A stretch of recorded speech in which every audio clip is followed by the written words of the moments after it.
साधा डोसा तर तुम्ही आतापर्यंत खूप वेळेस खाल्ला असेल, पण एकदा असा कांदा टोमॅटो डोसा खाऊन बघा, खूप भारी लागतो। नाश्त्यासाठी झटपट आणि चवीला एकदम भन्नाट अशी ही रेसिपी आहे।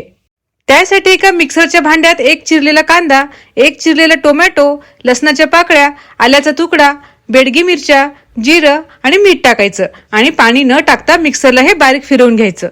आता एका बाउलमध्ये डोस्याचं बॅटर घ्यायचं आणि त्यात ही वाटलेली पूर्ण पेस्ट टाकायची, सोबतच कोथिंबीर पण टाकायची आणि चांगलं मिक्स करून घ्यायचं।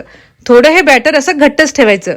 गॅसवर मी आधीच पॅन तापायला ठेवला होता, त्यावर थोडं तेल लावून पसरवून घ्यायचं आणि नंतर थोडा पाण्याचा शिपका मारायचा आणि कापडाने पूर्ण पुसून घ्यायचं।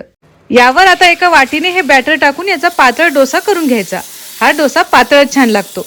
साईडने याचे थोडं थोडं तेल सोडायचं आणि खालून छान कुरकुरीत होईपर्यंत याला रोस्ट करायचं। हे बघा, तयार आहे आपला मस्त टेस्टी असा कांदा टोमॅटो डोसा। नक्की ट्राय करून बघा आणि अशाच रेसिपीजसाठी मला फॉलो करायला विसरू नका।